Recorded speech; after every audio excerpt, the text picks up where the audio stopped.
honest, I don't actually remember where it all started from. But I know that my growing up and upbringing definitely had a huge role to play.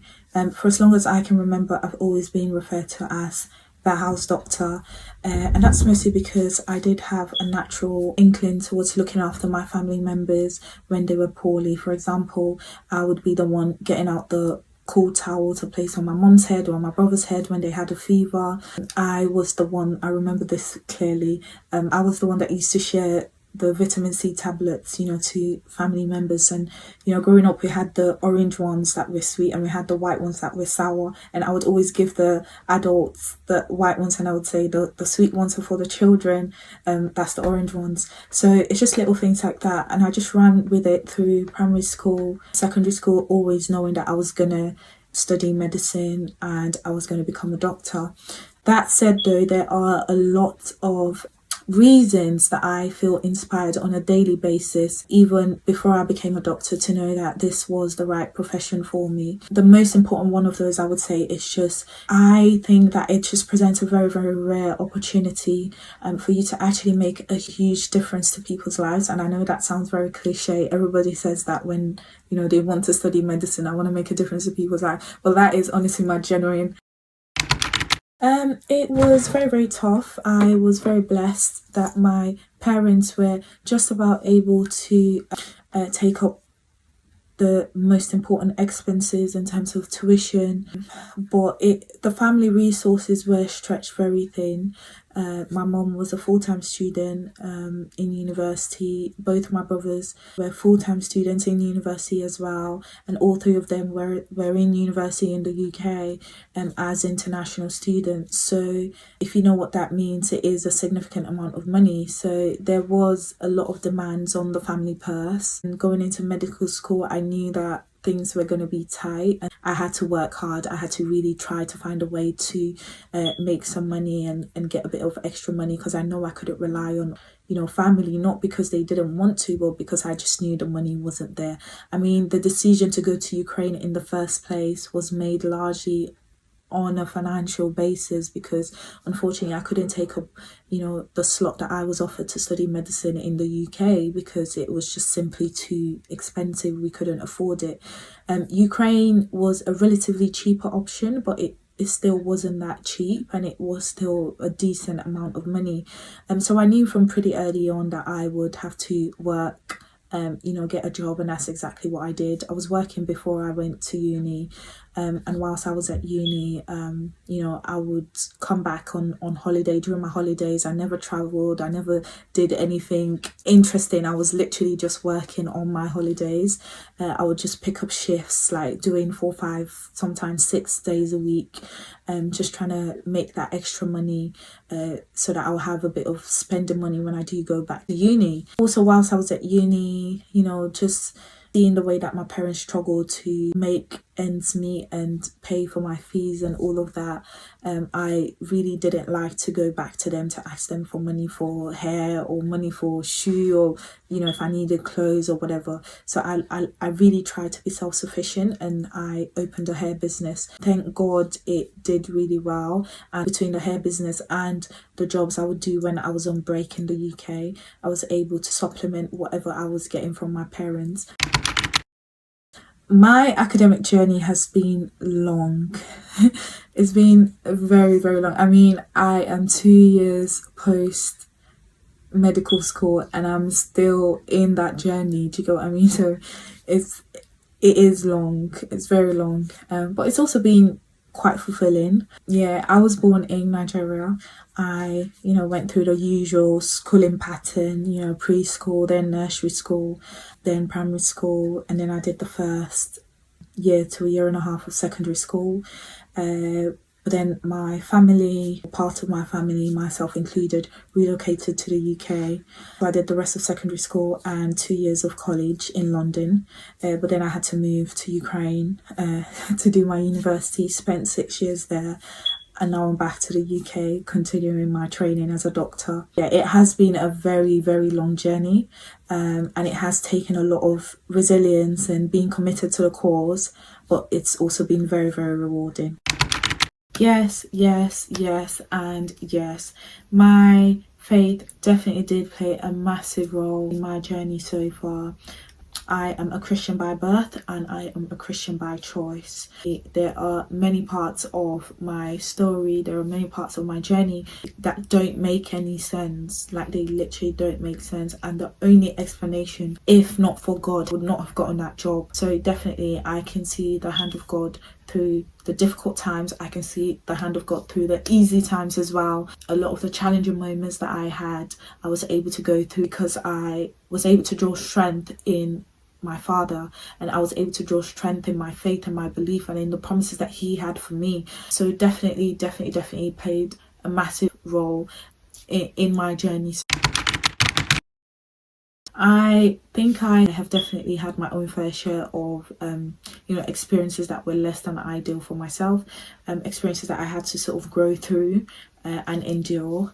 I've had so many. I would say the one that shook me the most is when I had this exam that I just couldn't pass. I passed it, but I just couldn't get the grades that I needed. I couldn't get the marks for what I was applying for. So it was my IELTS exam. IELTS is basically an English language test, and because I studied outside of the UK, coming back to practice in the UK, I had to show that I had a good enough command of English to be able to work and practice safely in the UK. So I know, people might think, oh, it's just an English exam. It wasn't a straightforward exam. It was very challenging. At the time when I was sitting this exam, this was right at the very beginning before I started applying for jobs. This was like one of the first hurdles that I had to cross, and I couldn't even get past it. I just felt so frustrated because I was like, this is not applying for a job. I've not gotten to the point where I need to show my clinical skills, what I know as a doctor, like my theoretical skills. This is to get into the door, just to get there, just to show that, okay, I can speak English, or I know how to speak English, like my patients are going to be safe, in my communication. I just couldn't break through that stage, and it took me at least 7 months. I would literally, as soon as I find out I failed, I would go back and book again. Not to talk about the monetary side of things as well. It was very expensive, and I was just so ashamed at the fact that I wasn't getting the grades. I wasn't even telling anybody. I wasn't telling my family, so I couldn't go to them to give me money to keep writing these exams. So I would say that was definitely the most challenging part. But thankfully, thank God, as God will have it, just at the dying moment, God just saw me through and He made everything work for me. So I would say that was definitely top there in the most challenging. Another challenging moment that I definitely had was during the pandemic, just before the lockdown hit in the UK. I think it was about 4 weeks away from sitting my PLAB 2. PLAB is basically a licensing exam where I qualified outside of the UK. I had to sit that in order to show that I had the requisite knowledge to be able to practice safely as a doctor in the UK. So I was 4 weeks away from sitting that exam with a job offer in sight to begin in August. Obviously subject to the fact that I passed that exam. Unfortunately, whilst I was in the on the course for the exam, getting ready, I was in the full swing of things, getting ready to sit.